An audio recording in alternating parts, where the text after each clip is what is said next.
제가 1편에서 여기까지 월급쟁이 재테크에 대해서 설명을 드렸는데요. 부동산, 주식, 재테크, 자기계발 하려면 돈이 필요하다 이렇게 말을 했어요. 그러면 이 필요한 돈을 어떻게 하면 더 벌 수 있고 더 모을 수 있는지 제가 알려드릴게요. 근데 월급쟁이는 마찬가지로 자기계발을 통해 가지고 급여를 상승시키면서 이제 돈을 더 벌 수가 있고요. 그다음에 그거 말고는 이런 주식이나 부동산 재테크를 통해서 돈을 더 벌 수가 있어요. 근데 이거를 하려면 이제 필요한 돈을 어떻게 모으는지. 왜냐면 사실 캐나다에서 생활하다 보면은 굉장히 빠듯하잖아요. 자영업자가 아닌 이상 뭐 돈을 현금으로 갖고 있고 빼돌리고 뭐 이렇게 하지 않는 이상 굉장히 뭐라죠? 금전적으로 굉장히 투명해요. 그래서 제가 그러면 어떻게 하면 그 투명한 그 급여에서 돈을 모을 수 있나 제가 좀 설명을 드릴게요. 더 벌려면요. 일단 파트타임을 하셔야 돼요. 그래야지 할 수 있는데요. 이 파트타임을 하시는데 누가 하느냐. 사실 이걸 할 때 이미 만약에 한 사람은 전업주부고 한 사람은 급여를 벌고 있어요. 어느 정도 많이 벌고 있다고 하면 저는 배우자가 돈을 벌지 않는 배우자가 파트타임을 하시는 거를 추천을 드려요. 그래서 뭐 토요일이나 아니면 일요일 아니면 금요일이나 토요일 이런 식으로 하루든 이틀이든 이런 식으로 하고 아니면 자녀가 학교가 있으면 학교 간 시간에 할 수 있는 뭐 이런 걸 없다고 생각하시는데요. 없지는 사실 않아요. 어떤 게 있냐면 대부분 샌드위치 싸는 가게 같은 경우에 그런 점심 피크 타임에만 잠깐 쓰는 경우가 있거든요. 그리고 이제 그 외에 다른 일이 발생할 때는 뭐 친구를 사귀어서 친구한테 뭐 애들을 픽업한다거나 아니면 이게 조율을 하셔야죠. 그리고 쉽지가 않아요. 그렇지만 이제 그런 파트타임을 하려고 뭐 굳이 뭐 1년이라도 2년이라도 파트타임을 한번 해보시는 거예요. 토요일, 일요일에. 당연히 그때 놀러 갈 수가 없겠죠. 하지만 그런 식으로 한번 파트타임을 이미 급여가 있는 소득자 말고 배우자 말고 그 다른 배우자가 해보는 게 좋다는 거예요. 왜냐면 제가 왜 이렇게 얘기를 하냐면 조금 더 설명을 드리면 사실 세금을 내는 부분에 있어서 한 사람이 소득을 너무 많이 가지고 있으면 세금을 더 많이 내게 돼요. 그래서 뭐죠? 이렇게 그러니까 배우자와 A라는 배우자와 그다음 B라는 배우자가 어느 정도 나눠가지고 벌어들이는 게 가장 좋으세요. 세금 측면에서. 길게 설명드리긴 어려울 것 같은 그렇기 때문에 그렇고 그다음에 이렇게 하시고 그다음 만약에 중고 옷이나 중고 같은 걸로 뭔가 팔 게 있으면 잘 사용하셨다가 저는 파는 걸 추천드리고요. 그 다음에 체크아웃 50일이라 그래서 이런 앱이 있어요. 제가 이미 또 다른 동영상에 설명을 해 놓은 게 있거든요. 그 체크아웃 50일을 등록을 하시고 이제 저는 또 사실 호기심이 많다고 이미 말씀을 드렸는데 그러니까 새로운 물건 쓰는 거에도 워낙 관심이 많아요. 새로 나온 거에. 근데 이 체크아웃 50일 이런 걸 하면 내가 그걸 삼으로 해서 돈을 좀 더 적립을 받을 수 있는 부분이 있어요. 그러니까 저는 추천드리고 싶어요. 요거를 뭐 큰 돈은 아니에요. 그렇지만 한 1년에 100불씩 뭐 100불 정도는 모여요. 캐들도 마찬가지 그런 앱이고요. 그러면은 한 100불 정도 되면 한 200불 라쿠탄 같은 데서 하시면 저는 사실 뭐 물건을 많이 사는 편이 아니라서 한 30불 뭐 이 정도 모이거든요. 그것도 한 200, 뭐 아무리 못 모여도 대부분 한 200불 정도는 모이는 것 같아요. 그것도 추가 요금이고 그런 걸로 사실 어떻게 보면 또 여행 가는 자금이나 아니면 한국 갈 수 있는 자금을 좀 더 모으는 개념으로 쓰실 수 있으니까요. 이렇게 하시고 그 다음에 더 벌기. 여기 절약하시는 부분이 굉장히 커요. 사실 왜냐면 월급쟁이는 한정적인 금액이 들어오기 때문에 절약을 하지 않고는 돈을 모으기가 굉장히 어려워요. 그래서 뭐 어떻게 절약을 해야 되느냐. 이게 뭐냐면 식비를 좀 절약하셔야 되고요. 대부분 이거 이상 줄일 수가 없어. 저도 사실 그렇게 생각했었거든요. 거의 1200불, 1000불 사용할 때는 아니 이거 이하로 어떻게 줄여? 진짜 이거는 가능한 일이 아니야. 아니면 정말 못 먹고 살게 될 거야. 막 약간 이런 식으로 사실 생각을 했었어요. 그러면서 남편한테 뭐라고 했었냐면은 나는 진짜 먹는 거 아끼고는 안 그래도 캐나다 왔는데 그러고는 살 수가 없어. 먹는 것까지는 막 이러면서 좀 그랬었거든요. 근데 진짜 전혀 그렇지가 않고요.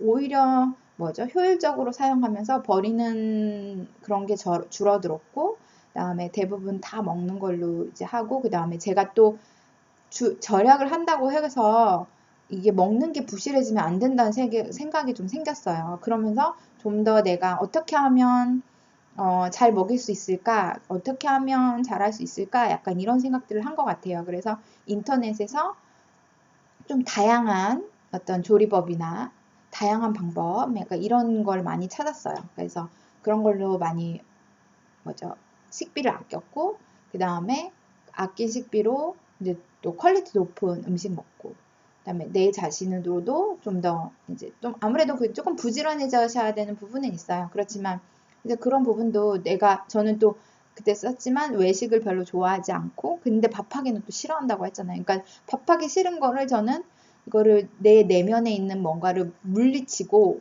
아니면은 이미 그 전에 하기 싫었지만 계속 하던 거를 좀 더 즐겁고 새로운 아이디어를 가지고 약간 하고 있고요. 그다음에 이제 외식하는 거는 워낙 좋아하지 않았는데 이제 그건 굉장히 만족이 됐죠. 왜냐면 제가 짠 음식을 별로 안 좋아하거든요. 좀 싱겁게 먹는 편인데 외식을 하면 제가 그걸 조절하기가 좀 힘들었고, 갔다 오면 좀 손발이 붓고 이렇기 때문에 그런 면에 있어서도 굉장히 만족하고, 내가 이제 만든 음식을 먹으니까 또 점점 기분도 좋아지고 약간 그런 부분이 있는 것 같아요. 그리고 저는 이제 외식을 근데 해야 될 때가 있어요. 왜냐면은 저희가 가족이 생일 같은 데는 꼭 가서 외식을 하는 편이에요. 그러면 그게 벌써 1년에 5번이거든요. 그러면 저는 이런 기회를 그룹폰을 통해서 사고 있어요. 그리고 그룹폰에서 25% 추가 할인할 때 또 사요. 그래서 그 쿠폰을 사서 단돈 5불이든 10불이든 20불이라도 저렴하게 좀 사는 편이고, 저희도 한번 나가면 거의 아무리 못 사 먹어도 100불 이렇게 되거든요. 그런 거를 좀 아끼는 편이고요. 그룹폰으로. 그 다음에 이제 생필품 같은 거 살 때 쿠폰 이용하고요. save.ca라는 게 있어요.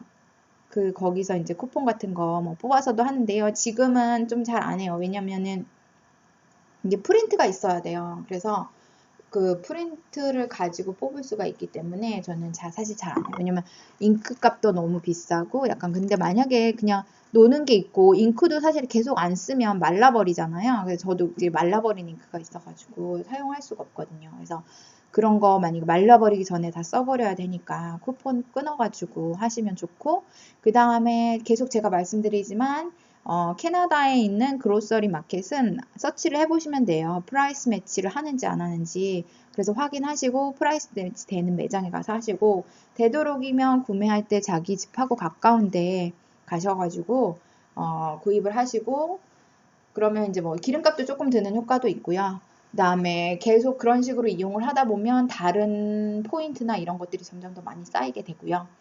그런 게 있고요. 그 다음에 핸드폰 요금 같은 경우에는 저는 사실 지금까지 매년 한 2년에 한 번씩 핸드폰을 바꿨어요. 신형은 아니지만 무료로 주는 거 새 거를 받아서 매번 사용을 했거든요.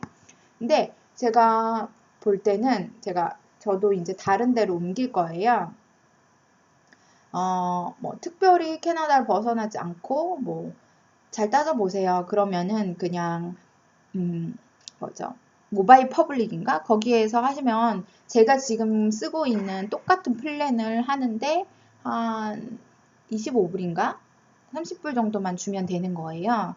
그래서 저는 이걸 바꿀 거거든요. 저는 지금 한 55불 정도를 내고 있어요. 56불인가를 내고 있거든요. 그래서 52불인가? 하여튼 그 정도를 내고 있는데 그걸로 이제 교체할 예정이고요. 왜냐면 이게 이제 아직 리밋이 안 끝났어요. 그래서 끝나는 게 한 10월인가 11월쯤이겨서 그때 가서 이제 바꾸려고 하고 있고요.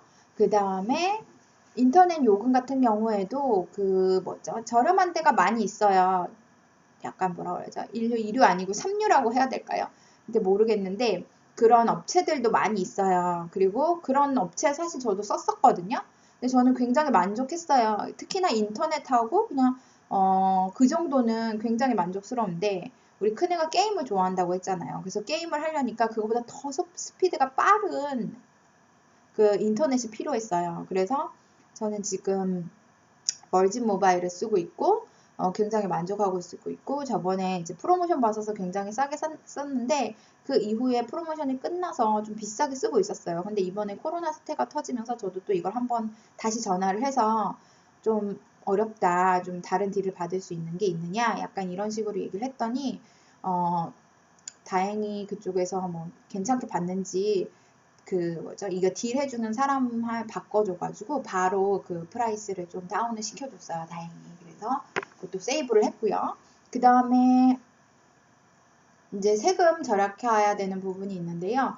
그러니까 또 이런 인터넷이나 핸드폰 요금 자체로 줄이게 되면은 거기에 대한 세금 자체도 줄어들어요. 그래서 그런 것도 굉장히 좋고요.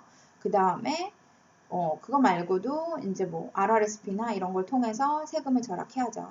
근데 이거 선행돼야 되는 거죠. 그리고 옷 구입하시는 것도 저는 되도록이면 세일 많이 할 때 아니면 클리어런스, 애기들이 어릴 때는 사실 한 1년 전 거를 먼저 샀던 것 같아요.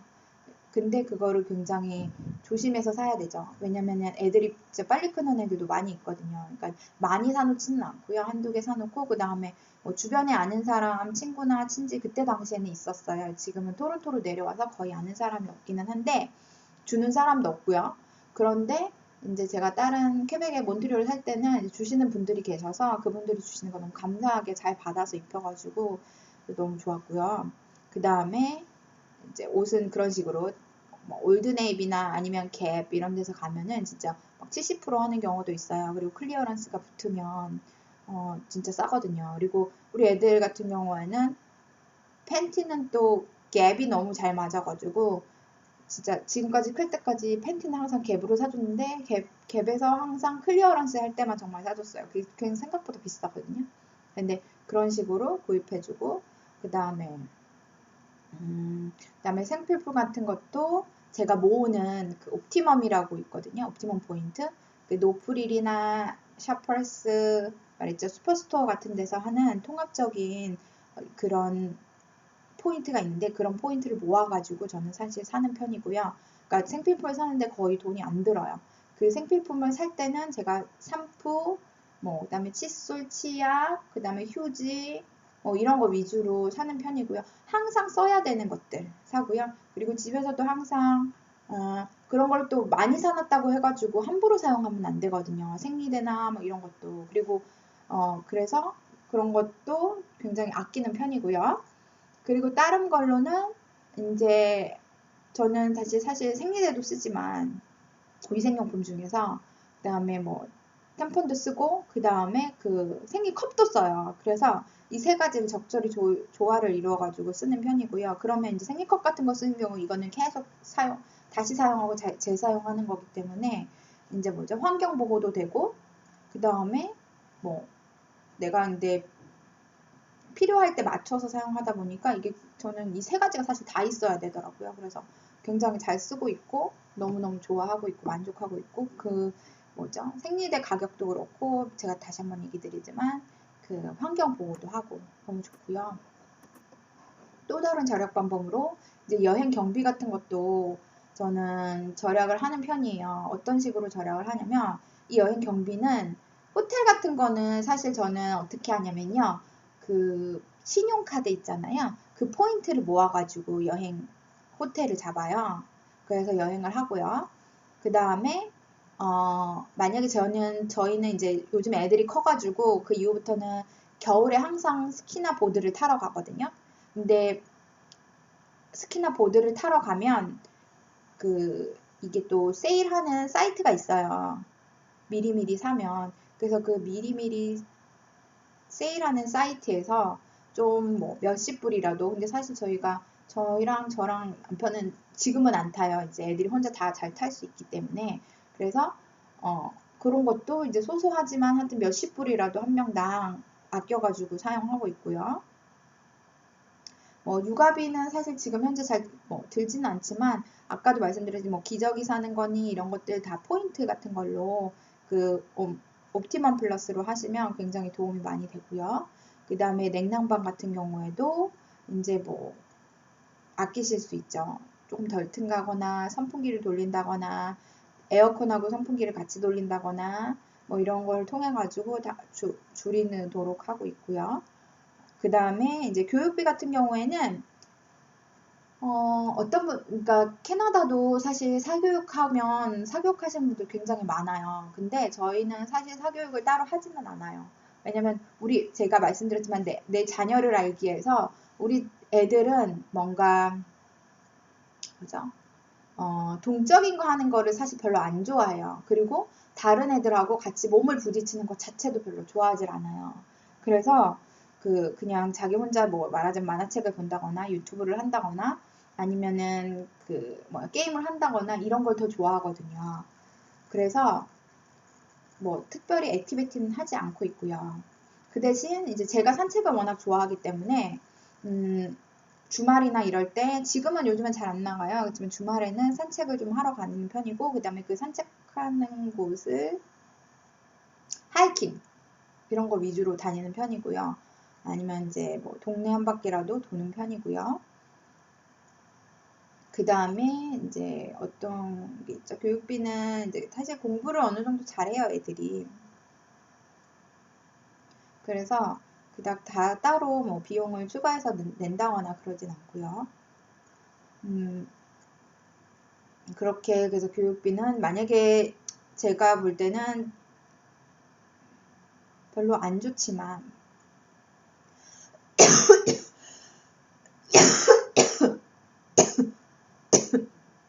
아이고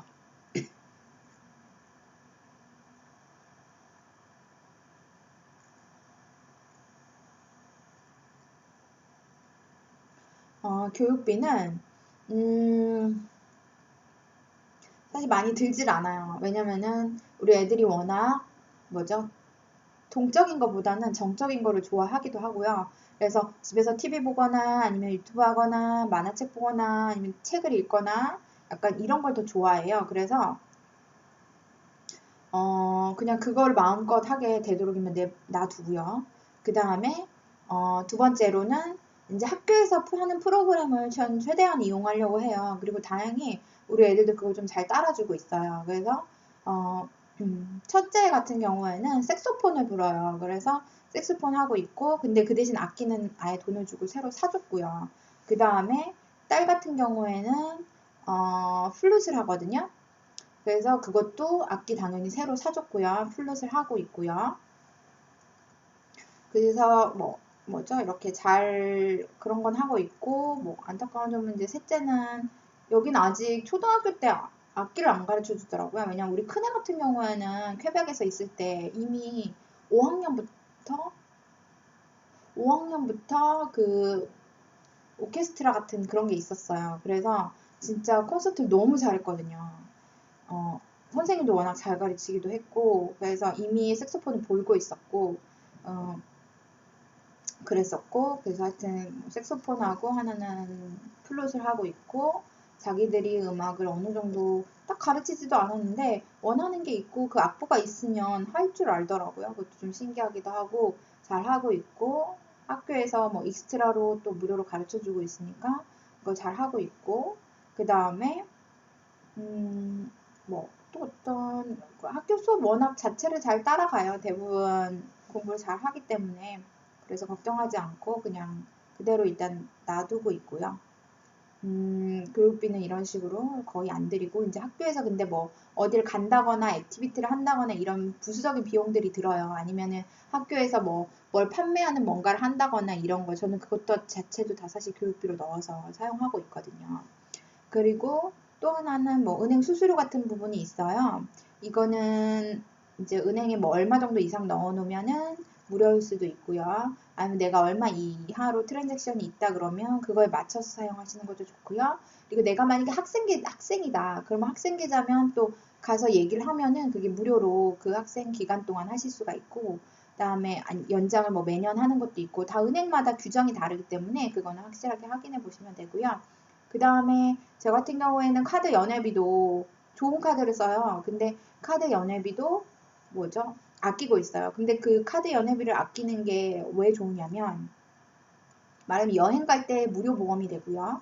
그 다음에 내가 뭐 어떤 카드 같은 경우에는 그 뭐죠? CAA라 그래서 뭐 차가 퍼졌거나 잘못됐을 때 그 뭐죠? 이렇게 데리고 가는 서비스가 여기는 자동차 보험이 포함이 되어 있지가 않아요. 그래서 그걸 따로 대부분 구입을 하셔야 되거든요. 그런데 그런 게 인클루드 돼 있어요. 이런 좋은 좀 카드를 하시게 되면은. 그래서 저는 이거 그런 거 카드 연회비를 차라리 내고 이런 거를 하시는 게 좋다고 생각을 하는 편이거든요. 그래서 그런 카드 연회비 아끼시는 것도 굉장히 큰 도움이 되고요. 그 다음에 아까 계속 얘기했지만 PC 옵티멈으로 포인트 모아가지고 이렇게 생활하시는 것도 좋고요.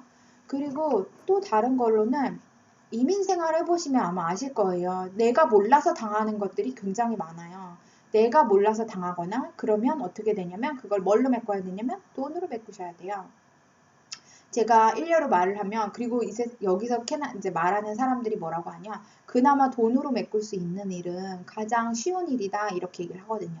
그만큼 그래서 그 돈으로 메꾸는 일이 내가 몰라서 발생하는 일들이 생겨요. 저 같은 경우에도 저희가 퀘벡에 살 때 그 렌트 하다가 이제 안 하겠다고 얘기까지 했는데 그쪽에서는 그런 얘기 들은 적 없다 뭐 이런 식으로 나오고 거의 코트까지 가고 막 이랬는데 결국에는 우리가 돈을 물어줘야 되는 상황이 됐어요. 그래서 돈을 한 몇 달치 렌트비를 낸 거예요. 정말 억울했지만 어쩔 수가 없었어요. 그래서 우리가 그냥 그거를 납부를 했고 그나마 근데 이제 다행인 거는 말처럼 돈으로 메꿀 수 있는 건 그냥 가장 쉬운 일이라는 거. 그래서 돈으로 메꾸고 뭐 이런 일들이 발생을 해요. 근데 그런 일들이 발생하지 않도록 해야 되고요. 않도록 하려면 뭐를 해야 되느냐?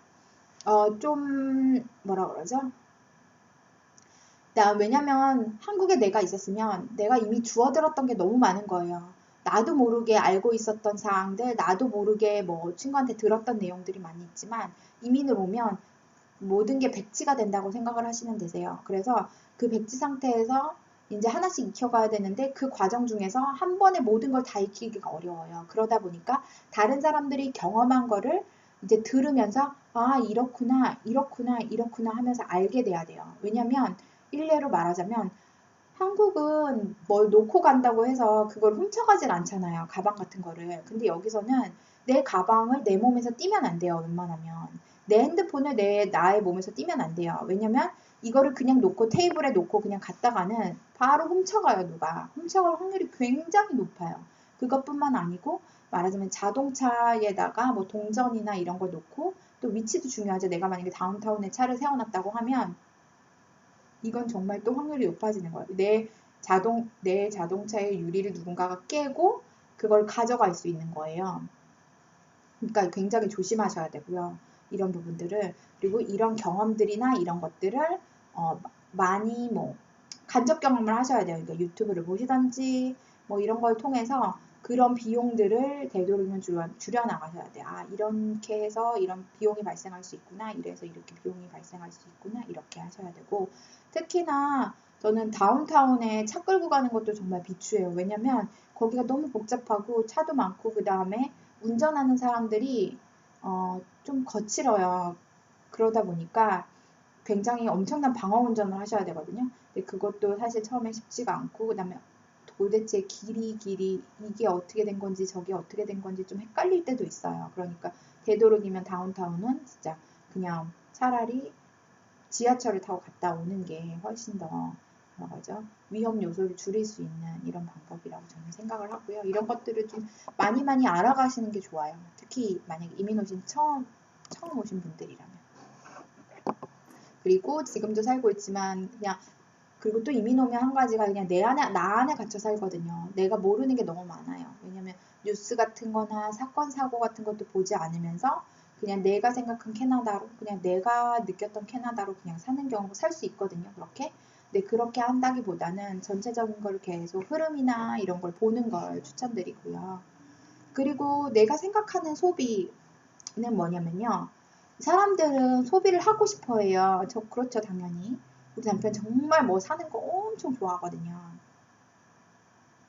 그렇지만 이제 생각을 하면서 소비를 해야 돼요. 정말 내가 이게 필요한 건가? 내가 아니면 이걸 당장 내가 사야 되는 건가? 아니면 내가 뭐 천천히 사도 되는 건가? 내가 어떤 거를 꼭 해야 되는 건가?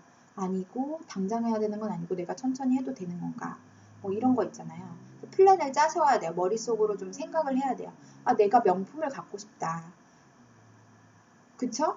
그런데 이거는 언젠가는 내가 명품을 가방을 하나 갖고 싶다. 약간 이런 마음을 가지시는 게 좋아요.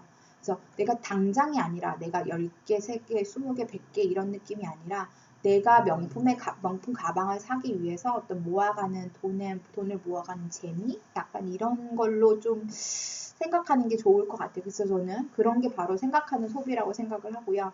그리고 소확행 같은 경우에도 막 그러니까 어떤 분들은 소확행을 일주일에 5번, 10번, 100번, 100번은 아니지만 그게 굉장히 너무 빈번하게 하는 거예요. 그거는 저는 뭔가 다른 문제가 있다고 생각하고요. 심리적으로 소확행도 이제 줄여보시는 거예요. 일주일에 한 번, 아니면 한 달에 한 번, 한 달에 2번, 뭐 이런 식으로 소확행. 근데 안 하면 사람이 되게 우울해지고 처져요. 근데 계속 지내다가 보면 돈 모으는 게 좋아져서 이제 그런 소확행 자체의 마음이 아니라 돈이 조금씩 조금씩 모아갈 때마다 소확행 기분을 느낄 수가 있어요. 뭔가 소소한 기쁨을 느끼거든요.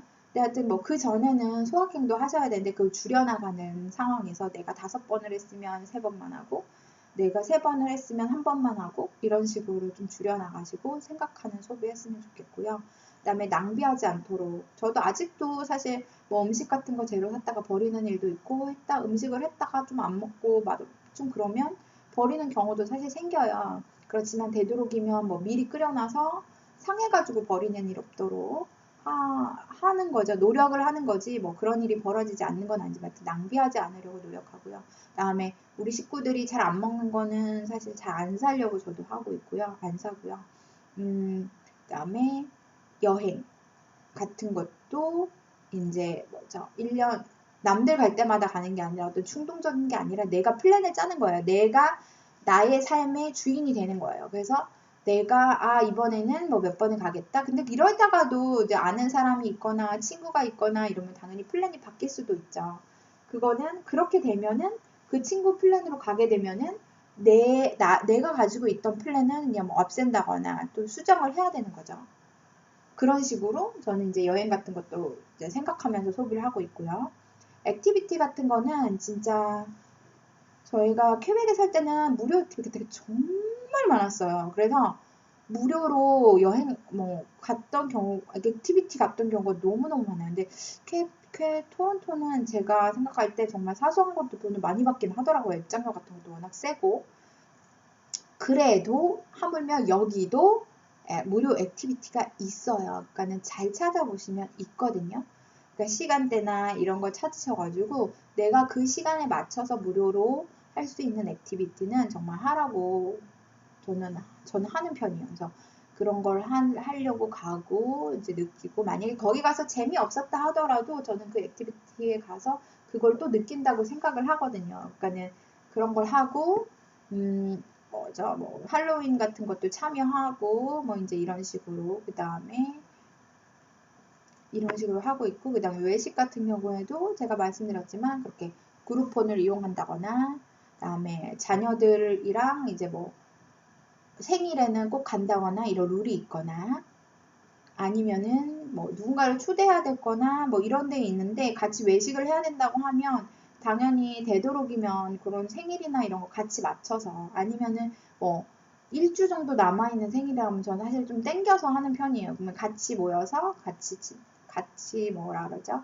기쁨을 나누고 약간 이런 식으로 해서 되도록이면은 이제 외식하는 거는 기본 5번인데 사실 5번은 아니에요. 우리는 왜냐면 우리 가족끼리 뭐 치킨을 먹고 싶다거나 아니면 소소하게 뭔가가 먹고 싶다고 할 때는 또 제가 한 달에 100불씩 해서 그 외식비 용도로 따로 띄워놓은 게 있거든요. 그래서 그런 거를 이제 또 활용한다거나 이제 이렇게 해서 생각하면서 소비를 하는 거죠. 등등등. 자신의 생활에 맞춰서 하는 거예요. 제가 또 왜 여행을 계속 얘기를 하냐면 제가 좀 여행을 좋아한다고 했잖아요. 그래서 그런 항목이 들어가 있는 건데 우리 식구들은 그렇진 않잖아요. 그러니까 그러니까 집에 있는 걸 사실 되게 좋아하거든요. 그러니까는 보통 때는 집에 있고 그 다음에 이제 여행하고 이제 여행은 자주 하진 않지만 가끔 하고 있고 그런 식으로 돌아가고 있어요. 이렇게 한번 해보시면은 좀 돈이 절약되는 부분이 생기실 거예요. 뭔가 제가 이게 집집마다 정말 다 다르기 때문에 뭐라고 설명을 딱 드리기가 어려워요, 부분이. 그렇지만 이런 부분들을 한번 생각을 하시면 돈 벌기나 아니면 절약이나 이런 부분들이 많이 아마, 그리고 뭐 돈 벌기도 그래요. 사실 처음에는 내가 어떻게 뭐 이렇게 생각하실 수가 있어요. 저도 그랬거든요. 저도 전업맘이었다 그랬잖아요. 여기서 캐나다에서 애들 거의 5살 클 때까지는 아무것도 안 했거든요. 그냥 애들만 봤거든요. 그랬는데 그때부터 이제 조금씩 뭐 배우러 다니기도 하고 막 이렇긴 했지만 어쨌든 이런 파트타임을 하면 정말 활력이 되는 경우, 활력소가 돼요 또. 왜냐면 다른 사람을 만나고 새로운 이야기를 하게 되고 뭐 인사라도 그런 식으로 하게 되기 때문에 저는 안 하기 때문에 잡을 못 잡는 거라고 생각을 하거든요. 그래서 꼭 도전하라고 말씀을 드리고 싶어요. 특히나 집에서 이제 아기만 기르는 엄마 같은 경우에는 토요일, 일요일이라도 나가서 그냥 일하면 그게 뭔가 활력이 되고 일하고 갔다 와서 쉴 수 있고 남편이 그때 밥 해놓으면 좋잖아요. 뭐 이런 거. 그러니까 소소하지만 또 굉장히 그런 기쁨을 또 느낄 수가 있거든요. 그래서 꼭 도전하셔가지고 할 수 있었으면 좋겠고요. 그다음에 중고 판매 같은 것도 사실 뭐 위험하다 이렇게 생각할 수도 있는데 그렇지만은 않아요. 좋은 사람도 분명히 있기 때문에 이제 조심해서 그 거래하시면 되고요. 그다음에 키지즈나 뭐 이런 데 많이 하고 있고 그다음에 대부분 페이스북 같은 데서 중고 판매하는 그런 또 커뮤니티 같은 게 있으니까 그런 거 가입하셔가지고 판매하시면 될 것 같아요. 책 같은 것도 생각보다 잘 팔리는 것 같아요. 한국 책은 아니지만 뭐 외국 책 같은 것도 잘 팔리는 편이고요. 지금 제가 계속 말이 좀 길어졌는데요. 이렇게 한번 생각해 보시고 내가 할 수 있는 부분이 뭔가 한번 생각해 보시면 좋은 결과가 있지 않을까 생각합니다. 그리고 진짜 큰 돈이 모이려면 작은 돈들이 모여야지 큰 돈이 되거든요. 그냥 바로 큰 돈이 되는 경우는 없어요.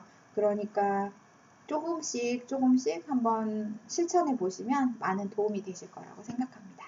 좋아요와 구독 눌러주세요. 감사합니다.